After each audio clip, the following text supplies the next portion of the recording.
Mesdames, Messieurs, chers clients, chers membres du réseau ICSI, je suis très fier d'ouvrir aujourd'hui cette 11e rencontre Convergence organisée par ICSI Group consacrée à la réparation bas carbone. Ce thème illustre une conviction profonde. Il est préférable de réparer plutôt que de remplacer. C'est non seulement préserver l'économie et la qualité de nos services, mais c'est aussi réduire notre empreinte environnementale. Chaque intervention de nos experts, chaque collaboration avec nos partenaires peut et doit contribuer à cette transition. Le réseau ICSI a toujours su anticiper les évolutions de son métier. Aujourd'hui, il doit démontrer qu'il est capable de conjuguer expertise technique, performance économique et responsabilité écologique. C'est à travers nos pratiques, nos innovations et notre esprit collectif que nous pourrons faire de la réparation bas carbone une réalité. Cette rencontre est un moment d'échange, de partage d'expériences et d'engagement. Ensemble, nous allons tracer la voie d'une expertise plus durable et faire du réseau ICSI un acteur référent en matière de réparation responsable. Je vous remercie tous et toutes pour votre présence et je laisse la parole maintenant aux acteurs des tables rondes. Comme chaque année, nous nous soumettons à votre vote de confiance. Et à cette occasion, merci. Merci à nouveau de venir aussi nombreux, même s'il y a beaucoup de gens timides qui sont tout au fond. Hein, mais nous sommes encore aujourd'hui pas loin de 170 personnes et peut-être encore autant à distance. Un grand, grand merci pour votre confiance renouvelée. Alors, quel est le lien entre les Nazgûl du Seigneur des Anneaux et notre rencontre d'aujourd'hui? Combien sont-ils les Nazgûl? Allez, je vais vous aider peut-être. Eh bien, ils sont au nombre de 9. Alors nous sommes le 9 du 9e mois de l'année 2025 et en numérologie, nous sommes bien sur les 999, mais ce serait peut-être un peu trop facile. Non, j'ai peut-être une autre devinette pour vous. Ils ne sont pas 9, mais elles sont 9. Elles sont nées en 2009, du côté de Stockholm. Et certaines ont grandi un peu plus vite, voire même dépassent la taille normale. De qui parlons-nous ?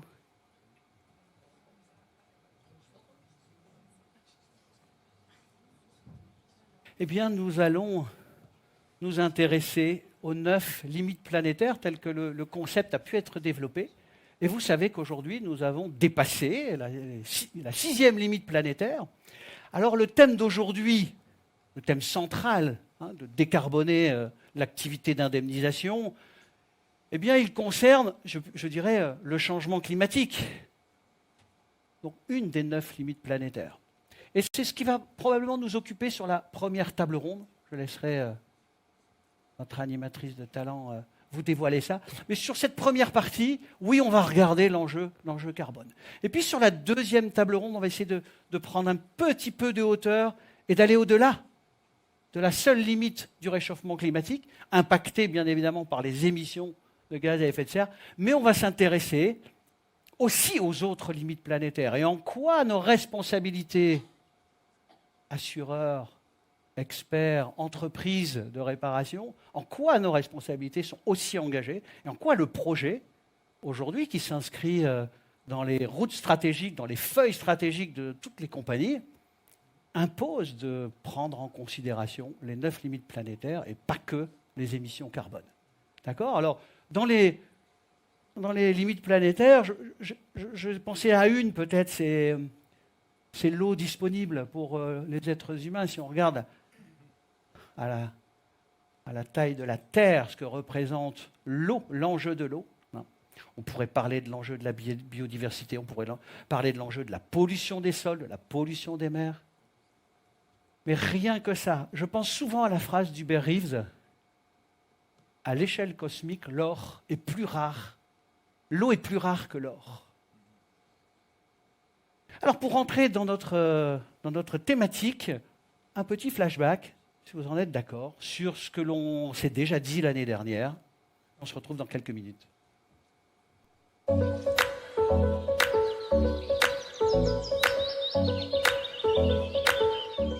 Lorsqu'on parle de construction bas carbone, on entend déjà l'impact carbone de nos constructions neuves et de nos travaux de rénovation. Il faut aussi avoir à l'idée qu'on doit être sobre énergétiquement. Donc il faut aussi que la construction ne consomme pas trop d'énergie primaire. Si on veut vraiment décarboner, il faut arrêter de construire. Le bâtiment, c'est 46 millions de tonnes de déchets tous les ans. Diminuer les émissions, c'est pas seulement une urgence climatique, c'est aussi une obligation légale. Le problème, c'est même pas la construction, c'est même pas l'exploitation, c'est l'intensité d'usage. La planète, ce qu'elle veut, c'est qu'on réduise en absolu nos émissions. Il faut ajouter au carbone 2 contraintes supplémentaires, l'enjeu de la biodiversité et des services écosystémiques et l'enjeu de l'eau. On sait que les solutions fondées sur la nature sont probablement les meilleurs remparts contre les risques de catastrophes naturelles. L'objectif, c'est d'avoir des bâtiments qui soient à énergie même positive. Pour gérer le sinistre, ce qui importe à l'assureur, c'est de savoir le niveau de risque qu'il avait sur ces nouvelles techniques et sur ces nouveaux matériaux. C'est le rôle de la commission prévention produits mis en œuvre, faire l'analyse de risque, donc des procédés innovants. Et donc l'assureur doit effectivement accompagner dans le cadre de cette Euro 2020 où on va utiliser des matériaux différents, biosourcés, on a dit, biosourcés, géosourcés, bas carbone, béton bas carbone ou encore le réemploi. On parle aussi beaucoup avec ces matériaux, je vous parle beaucoup de l'enveloppe, mais il y a aussi tout ce qui est réparabilité des équipements techniques. Il va y avoir l'entrée en vigueur du règlement éco-conception, il va y avoir des passeports produits. Et ensuite, par exemple, si on est reconditionneur ou si on est installateur ou si on est réparateur, dès qu'on intervient dessus, on modifie un petit peu le passeport produit et comme ça actualise cette donnée. Mais pour moi, juridiquement, le risque n'est pas là. Le risque est clairement pas dans la qualité intrinsèque de ces produits. L'avenir est dans la fiabilité de la donnée plutôt que dans la qualité qui, elle, ne pose aucun problème. L'intelligence artificielle, les algorithmes d'apprentissage automatique, de machine learning, etc. peuvent permettre de retraiter la donnée. Une grosse question qui peut souvent aborder, c'est l'empreinte écologique de ces modèles qui nécessitent énormément de ressources. Des data centers qui sont refroidis avec des millions de litres d'eau. Je dirais qu'il y a une responsabilité aussi qui pèse sur les intervenants lors d'un sinistre.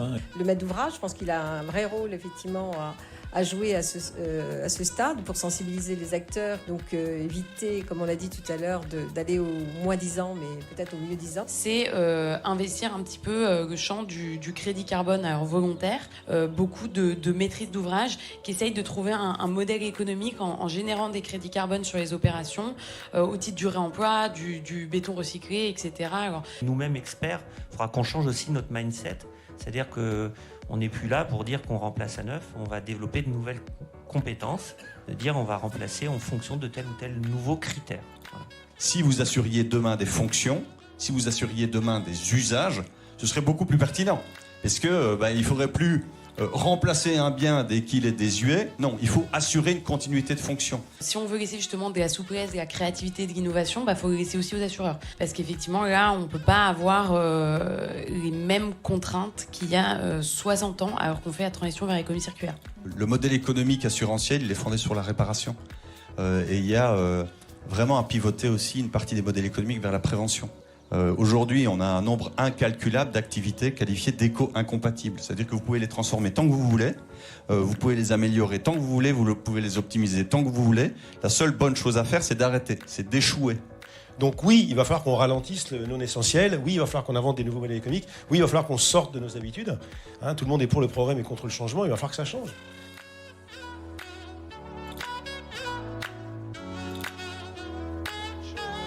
Beaucoup de choses évoquées l'année dernière. Qu'allons-nous pouvoir nous raconter cet après-midi ? Eh bien, tout d'abord, je vous propose d'accueillir, cette fois-ci, cette année en chair et en os.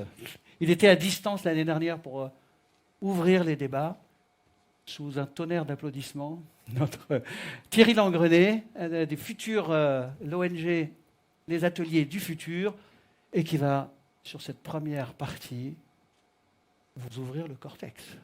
À tout à l'heure. Très bel après-midi. Pas de slide ? Merci Yann. Difficile de passer après une bête de scène comme ça. Hein. Je suis d'accord avec vous. Bien, bonjour à toutes et à tous. Merci à tous les deux à nouveau de votre invitation et ravi d'être physiquement avec vous cette année. Je dirais qu'il s'est passé beaucoup de choses depuis l'année dernière. Et comme vous le savez, beaucoup de choses positives et beaucoup de choses négatives. Alors, je n'ai pas envie de parler du négatif parce qu'il y a une propension à s'auto-flageller et à voir d'abord le négatif dans un certain nombre de sphères, alors que, me semble-t-il, ce qui est positif et inspirant pour le climat est beaucoup plus important parce que c'est le futur. Et je pense que nous sommes là pour voir le futur. Il y a une expression récente que j'ai adorée qui est « nous sommes tous des Chief Future Officers ». Et ça tombe bien pour les ateliers du futur, bien sûr. Que s'est-il passé? J'espère que vous avez passé de bonnes vacances d'abord. Moi, j'ai passé d'excellentes vacances parce que j'ai découvert, le 23 juillet, cet extraordinaire avis consultatif de la Cour internationale de justice qui répondait, après 2 ans de réflexion, aux très importantes questions posées par l'Assemblée générale de l'ONU en 2023. Si vous ne l'avez pas déjà fait, je vous invite vivement à lire dans le texte, parce que vous lisez tous, bien entendu, le français, l'avis original de la Cour internationale de justice. Et si vous n'avez pas le temps, je vous invite à aller sur le blog des Ateliers du Futur, car nous avons fait une exégèse pendant ces vacances. On n'avait rien à faire, donc ça tombait bien.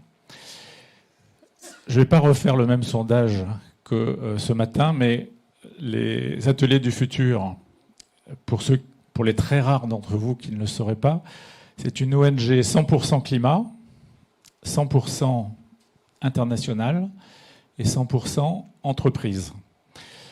Pourquoi 100% climat? Parce que sur les 9 limites planétaires et sur l'ensemble des Sustainable Development Goals des Nations Unies, en fait, le climat est la mère des batailles. Le climat conditionne l'eau, le climat conditionne la biodiversité, le climat conditionne l'acidité des océans, etc., etc. Et avec les faibles ressources, nous, on n'est pas ici, que nous avons, on est obligé de se focaliser sur l'une des limites, qui est le réchauffement climatique. Et nous sommes un peu internationaux parce que nous sommes présents au niveau européen à travers le groupe qui réalise les normes ou qui aide contribue à faire établir les normes extra-financières. Climat, CSRD, ça vous dit certainement quelque chose. CS3D, ça vous dit certainement quelque chose.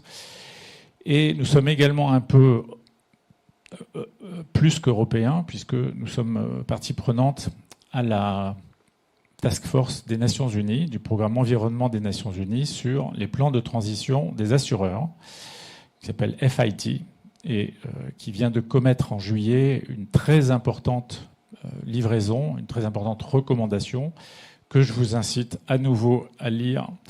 Et là, c'est en anglais. Donc, mais c'est extrêmement important. Voilà. Donc, parmi l'actualité des Ateliers du Futur, désolé, mais ce ne sera pas long. Donc, cet été a été consacré à l'exégèse de cet avis consultatif de la Cour internationale de justice. Nous mettons la dernière main à notre concours de beauté des entreprises sur le climat, qui va paraître dans quelques jours et qui sera certainement dans la presse économique. Et puis, nous sommes en train de travailler sur... en lien avec la Cour internationale de justice, nous avons écrit à Ursula von der Leyen pour lui demander de revoir les remises en cause de la CS3D, de la CSRD et de l'accord Europe-États-Unis, qui contient bien sûr des entraves à la lutte contre le réchauffement climatique qui sont juste stupéfiantes. Voilà, j'en termine là pour les Ateliers du Futur, mais comme vous l'imaginez, il y a un peu de boulot sur ces sujets. Et donc, je vous propose d'être des Chief Future Officers pour vous préparer, car on n'est jamais aussi bien positionné et efficace stratégiquement que lorsqu'on a essayé de se projeter et de prendre en compte les grandes tendances. Alors, les grandes tendances, elles sont d'abord physiques. c'est-à-dire l'élévation des températures avec toutes les conséquences dans tous les domaines qu'a indiqué Yann tout à l'heure. On peut parler de l'accès à l'eau, on peut parler de la fonte des glaciers, on peut parler de la montée des pandémies et des épidémies liées à la circulation de certaines espèces telles que les moustiques dans des zones inédites. Et puis il y a bien sûr les dommages matériels, les pertes d'exploitation qui, selon les réassureurs, atteignent maintenant 200 milliards de dollars de pertes chaque année. Et sur ces 200 milliards, la moitié n'est pas assurée. Ça veut dire qu'au niveau mondial, on a à peu près 100 milliards de dollars seulement de dommages assurés. Et la France représente 4% de ça. 2 milliards en régime CatNat, 2 milliards hors régime CatNat. Donc on est une part significative des dommages assurés, alors qu'on ne représente que 1,5% des émissions. Donc on est plus exposé parce qu'on est mieux assuré. Et du coup, il y a évidemment une plus importante contribution des assureurs à la réparation et à l'atténuation. Et c'est la raison pour laquelle les assureurs ont un rôle clé à jouer, non seulement dans la protection, dans l'adaptation au changement climatique, mais aussi à travers leurs pratiques dans la décarbonation de l'économie. Car si on répare beaucoup, si on remplace beaucoup, ça veut dire qu'on a une occasion extraordinaire d'intervenir pour aider le client, un, à se poser les questions, et deux, à prendre des décisions vertueuses pour le climat. Qu'il s'agisse des particuliers, des professionnels, des exploitants agricoles ou des entreprises. Mission impossible? Non. Si vous regardez cette fois-ci le plan géostratégique, pourquoi y a-t-il des tensions internationales et des pressions internationales qui viennent, par exemple, de la Russie, qui viennent, par exemple, du Moyen-Orient? Parce que la rente fossile est extraordinairement importante pour la richesse de ces pays et pour certains de leurs dirigeants. Et ces intérêts privés, particuliers, s'opposent aux intérêts généraux, collectifs, de la décarbonation pour préserver le climat, l'eau, la biodiversité, etc., etc. Et à partir du moment où l'humanité s'est mise en marche pour adopter une trajectoire vertueuse vers la décarbonation, immédiatement les forces contraires se sont mises en marche. Vous savez comment Exxon a travaillé à un magnifique contre-lobbying en semant le doute aux États-Unis dès la création du GIEC.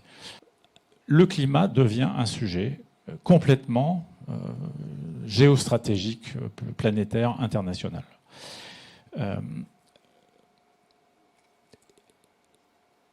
Et heureusement, le bon sens prédomine encore. C'est-à-dire que le sentiment, le ressenti des populations, à travers notamment les impacts du changement climatique, qu'il s'agisse des impacts physiques, qu'il s'agisse des impacts sur la santé, et bien sûr, ça ne va qu'en s'accentuant avec la multiplication de la fréquence et la multiplication de la sévérité des événements naturels. Tout cela marque nos concitoyens, les terriens au sens large. Et les plus marqués ne sont pas nécessairement les Européens,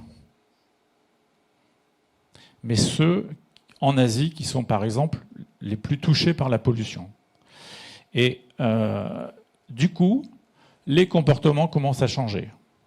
Et en bas à droite, vous voyez la proportion de consommateurs qui disent, ils ne le font pas forcément, mais qui disent avoir commencé à intégrer les stratégies de durabilité, et spécialement climat, des marques dans leurs décisions d'achat. 39%, presque 40% de Monsieur Tout-le-Monde dit « j'ai commencé à prendre en compte le comportement de cette entreprise pour décider si je vais acheter ou pas ces produits. Et parmi les précurseurs, ce qu'on appelle les prosumers, 50% disent déjà le faire. Et quand vous voyez la répartition par pays, la France est beaucoup moins active, si je puis dire, que la Chine. Bizarre, hein, que l'Inde. Pourquoi ? Parce que c'est à partir du moment où vous vivez dans une ville super polluée, et ben vous avez encore plus de sensibilité et encore plus envie de réagir dans ce domaine. Et c'est la raison pour laquelle l'Europe s'est emparée de ces sujets et a commencé à fabriquer des normes sérieuses de publication extra-financières sur les trajectoires climat notamment. On avait une catastrophe qui était la réglementation NFRD. Depuis 2021-22, on a, si pas une Rolls, quelque chose de tout à fait sérieux et tout à fait valable, qui s'appelle la CSRD. Et l'année dernière, les grandes entreprises ont été pour la première fois obligées de l'appliquer pour décrire leur trajectoire climat. Et nous avons été une des 2 seules ONG à l'origine à contribuer à cette construction. Et nous allons sortir, donc, dans quelques jours, notre concours de beauté des trajectoires climat basées sur ces déclarations au titre de la CSRD. En ce qui concerne l'assurance, on ne peut pas dire que le métier soit en avance. On peut pas dire. Idem pour les banques. On parle beaucoup de gestion durable des investissements, etc. Mais la réalité, c'est qu'aujourd'hui, aucune banque et aucun assureur ne publie ses émissions en valeur absolue, prévisionnelles à horizon 2030. Contrairement à la plupart des industries, la plupart des services, la plupart des entreprises du CAC 40. Pour plein de raisons que nous ne considérons pas absolument sérieuses. La réalité quand même, à leur décharge, si je puis dire, c'est qu'il y a un niveau de complexité dans les trajectoires carbone de ces entreprises qui est énorme. Un assureur doit traiter 3 compartiments, ses actifs, les biens qu'il assure et les sinistres. Donc ça fait 3 dimensions. Et en plus, dans les actifs, il faut traiter 60 types d'activités, avoir pour chacune des intensités d'émissions différentes, et donc avoir des politiques sectorielles extrêmement compliquées. Je n'entre pas dans le détail, mais objectivement, le travail est plus difficile. Pour l'assurance, ceci a conduit à ne pas s'occuper de la gestion des sinistres. Sauf lors des réunions convergence de chez ICSI. Mais il n'y avait pas, jusqu'à 2025, de méthode officielle dans ce domaine. Et peut-être, sauf chez Carbon Risk, le cas échéant. Toujours est-il qu'en 2025, le marché a vu une magnifique initiative, enfin plusieurs magnifiques initiatives. La première, c'est celle de cette Task Force des Nations Unies, qui est la seule enceinte, si je puis dire, où les assureurs parlent entre eux des plans de transition, qui s'appelle la FIT, Forum for Insurance Transition, à laquelle 2 ONG françaises participent, les Ateliers du Futur et une autre, et dans laquelle nous avons pu inscrire le principe d'intégrer les sinistres dans le calcul de l'empreinte carbone des assureurs. Et plus encore, le fait de placer les sinistres à un rôle central dans les plans de décarbonation, ce qu'on appelle les plans de transition des assureurs, jusqu'à 2050. Et vous voyez là la phrase qui impose cette publication au sein des plans de transition. Je vous invite donc vraiment à vous inspirer de cette publication qui ne concerne pas seulement l'Europe, qui concerne y compris l'Australie, le Canada, et d'ailleurs ils sont en avance sur nous. Alors pourquoi est-ce que les émissions des sinistres sont-elles si essentielles et pourtant si orphelines ? Parce que historiquement les assureurs se sont focalisés sur autre chose qui était plus facile. Mais la réalité, c'est que les émissions sinistres sont unitairement 3 fois plus émissives que les émissions des placements des assureurs. Pour 1 euro de sinistre, il y a 3 fois plus d'émissions de carbone que sur 1 euro de placement. Source, les publications CSRD de cette année. Vous voyez le ratio d'à peu près 5% de ratio d'intensité d'émissions financières pour les assureurs, alors que le travail mené en Australie avec l'ensemble de la Fédération des assureurs dommages, qui est juste remarquable, aboutit à des facteurs d'émission de l'ordre de 15%. Donc pour 1 euro sinistré, il y a à peu près 150 grammes d'émissions de CO2. La deuxième raison pour laquelle les émissions sinistres sont essentielles, bien sûr, c'est qu'elles sont gérables. L'assureur a une influence, et donc ça lui est imputable. Ces 2 occasions d'influence, c'est justement tout d'abord l'expertise, avec la proximité que vous représentez, qui donne la capacité d'informer et d'influencer le client. Et la deuxième, ce sont les services de réparation en nature, qui bien sûr permettent à l'assureur de simplifier le trajet et l'expérience du client. Notre cheminement pour les évaluer, ces émissions sinistres, a pourtant été de l'ordre de l'escargot léthargique, c'est-à-dire vraiment dramatique. Les premières normes de mesure des émissions carbone des assureurs établies par le PICAF ne disaient rien, mais absolument rien, se focalisant sur combien de carbone émettent les entreprises et les véhicules que nous assurons, mais surtout pas, ne parlons pas des sinistres. Donc nous avons interpellé le PICAF, et le PICAF nous a dit « Vous avez raison, mais ce n'est pas ce qu'on nous a demandé ». Parce que la Net Zero Insurance Alliance, à l'origine, répondait à des polémiques, à des controverses subies par les assureurs sur l'assurance des champs pétroliers, des cargos, des pétroliers qui causaient des marées noires, etc., et pas du tout sur les sinistres et leurs émissions. Les ateliers du futur, nous avons fait une proposition en 2023, lorsque j'ai déposé notre rapport au gouvernement français. On l'a révisé en 2024 en prenant en compte un certain nombre de retours.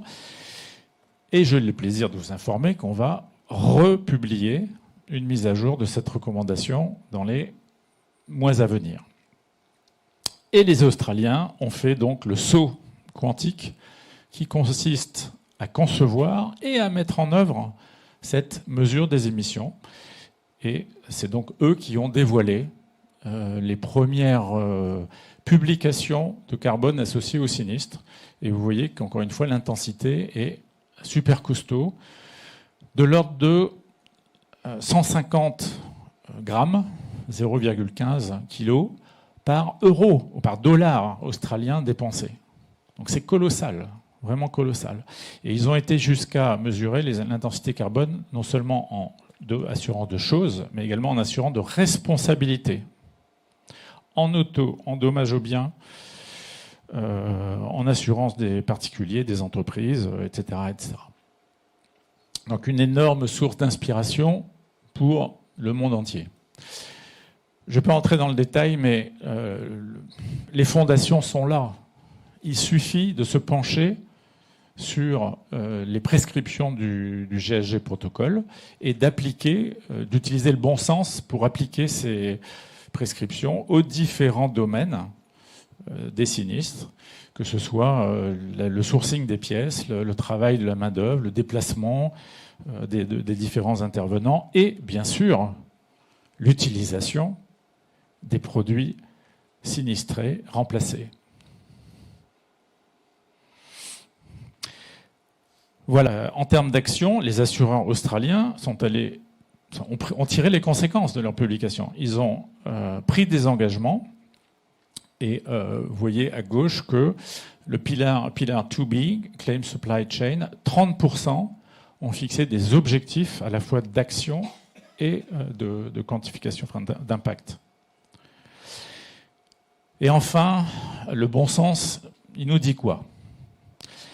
Moi, il me semble, à partir de ma petite expérience, que, comme d'habitude, il y a une chaîne, un travail collectif à opérer entre l'assureur, l'expert et les entreprises.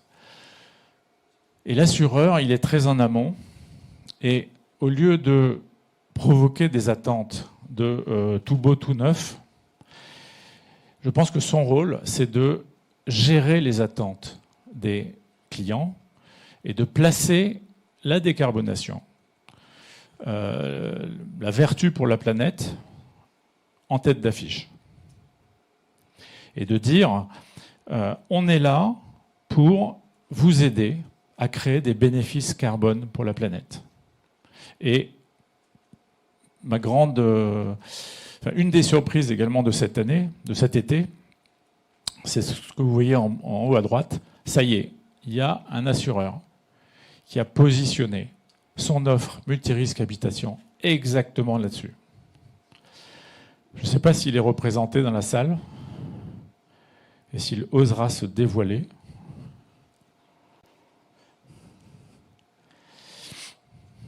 Oui, non ? Bon, on va le dévoiler alors. C'est Suravenir. Suravenir a créé une offre positive, une option positive dans sa multirisque habitation. Et évidemment, on ne peut qu'appeler de nos voeux une généralisation de cet affichage qui permet de magnifiquement gérer les attentes.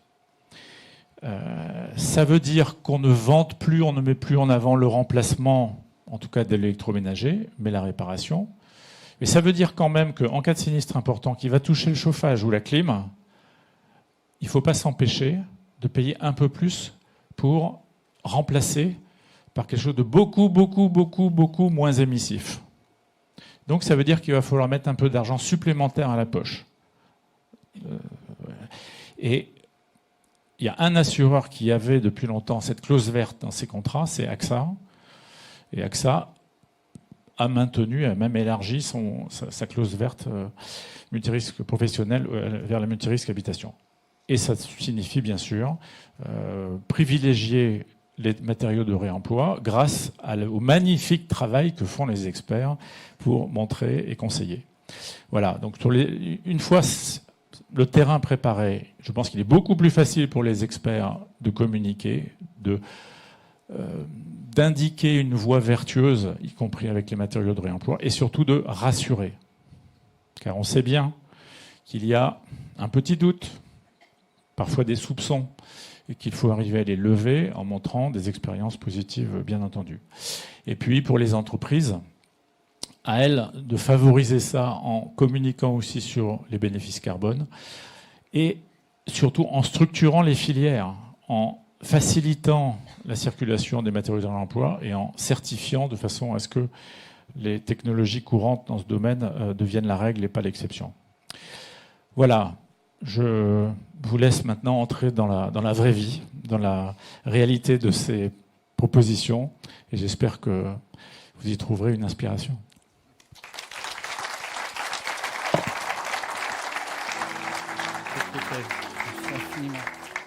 Merci beaucoup Thierry.